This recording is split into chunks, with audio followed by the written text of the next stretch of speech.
سناریۆکانی تورکیا لە دیداری ئۆجەلان و ئیمراڵی لە نووسینی بەڕێز ئەنوەر حسەین بازگر.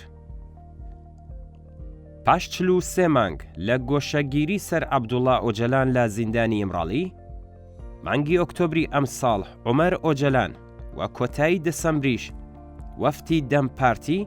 پەروین بوڵدان و سری سورەیا ئۆندەر سەردانی ئۆجەلانیان کرد.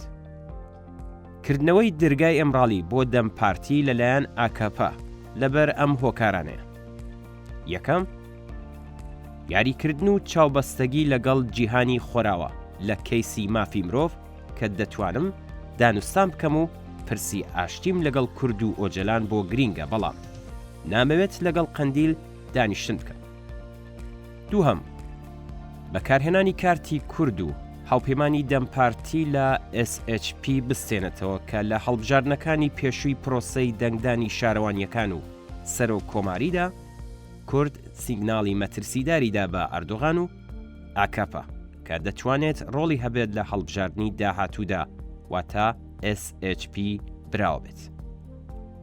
سێهەم، یاریکردن لەگەڵ کۆمەڵگەی نێودەوڵەتی تا بڵێ من دوو هێز دەناسم واتە تیرۆر پەکەکە، قەندیل، هەسەدە و دەمپارتی کە لە ڕاستیشدا باوەڕی بە هیچ کامیان نییە چونکە کوردی زیندوون. چوارم، خاڵی گرنگ و حەقیقەتی دانوستانەکە ئەوەیە بەڵکو ئۆجەلان قسەیەک بکات و مخالفی قەندیل بێت، بەڵکو ببێتە خلافی نێوان باڵی ڕاست و چەپی قەندیل و کۆتایی بە ئاپۆیزم بێت. پێنجەم، تا نەورۆزی داهاتوو گەر تورکیا ئەو ئەجێندایانەی دایناوە لە سووریا، هەرێمی کوردستان، عێراق بۆی بچێتە پێش، ڕەنگە ئۆجەلان بانکێشتی پارلەمان بکات، بەڵام دیدارە نەهێنیەکانی 4 جاری ئەردۆغان و 6 جاری باخچەلی لەگەڵ ئۆجەلان ئاماژەن بۆ ئەوەی کە تورکیا هێشتا قسەی دڵخوازی خۆی لە ئۆجەلان وەرنەگرتووە، ئەویش ڕستە دڵخوازیەکەیەتی واتە